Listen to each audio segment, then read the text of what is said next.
Hai, pada kesempatan ini kita akan membahas tentang fertilisasi pada manusia.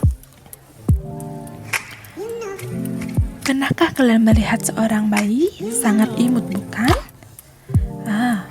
Lalu, pernahkah kalian berpikir bagaimana seorang bayi bisa terlahir? Jadi bayi itu terlahir dari seorang wanita dan pria. Jadi wanita menghasilkan ovum dan pria menghasilkan sperma yang berkembang menjadi zigot, lalu embrio dan melahirkan seorang bayi. Jadi pertemuan ovum dan sperma akan menghasilkan zigot yang terus berkembang dan akan terlahir menjadi seorang bayi. Yang pada kesempatan ini kita akan bahas tentang bagaimana proses fertilisasi.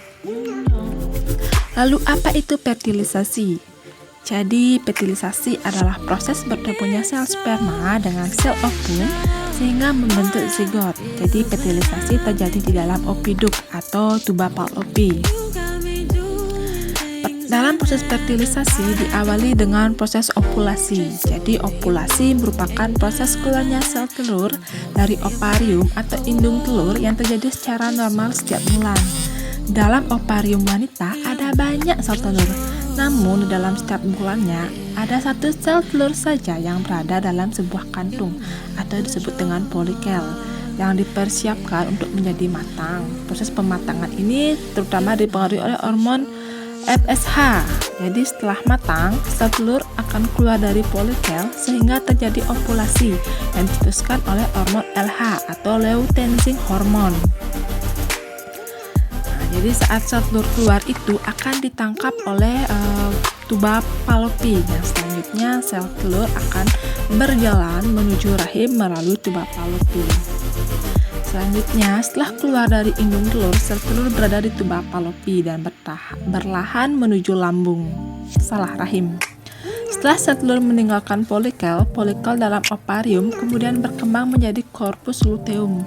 Korpus luteum ini menghasilkan hormon progesteron yang bertugas menebalkan lapisan dinding rahim dengan nutrisi dan aliran darah sehingga siap menjadi rumah bagi sel telur yang sudah dibuahi. Jadi disinilah terjadinya proses fertilisasi, yaitu bertemunya sperma dan sel telur. Nah, lalu bagaimanakah mekanisme dari fertilisasi itu?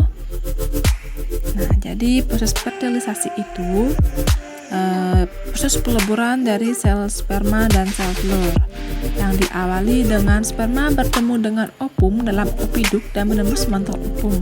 Selanjutnya, sel sperma akan menembus sel folikel atau corona radiata dengan bantuan enzim hyaluronidase. Selanjutnya, kepala sel sperma atau akrosom akan melepas enzim protease. Selanjutnya, enzim protease mencerna dan menembus bagian membran pelusida.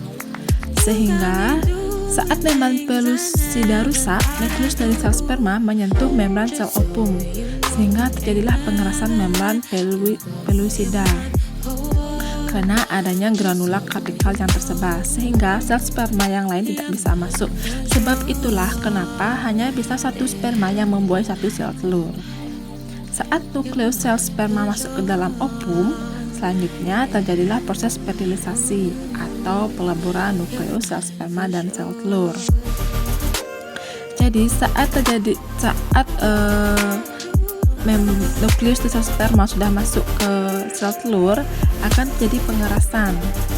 Setelah penggabungan inti sel sperma yang haploid atau N dengan inti sel ovum haploid akan menghasilkan zigot diploid atau 2N. Selanjutnya, zigot akan tumbuh menjadi embrio di dalam uterus sejak terjadi fertilisasi hingga dilahirkan. Zigot mengalami pembelahan mitosis, yaitu dari 1 menjadi 2 sel dan 2 sel menjadi 4 sel menjadi 8 dan seterusnya, dan akan berkembang menjadi embrio dan selanjutnya akan menjadi seorang bayi.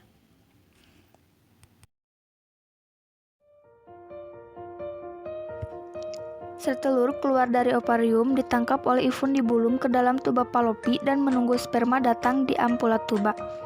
Jutaan sperma dilepaskan dalam satu kali ejakulasi, namun hanya beberapa ratus ribu yang bisa sampai ke kavum uteri atau badan rahim dan hanya beberapa ratus yang bisa sampai ke tuba Fallopi.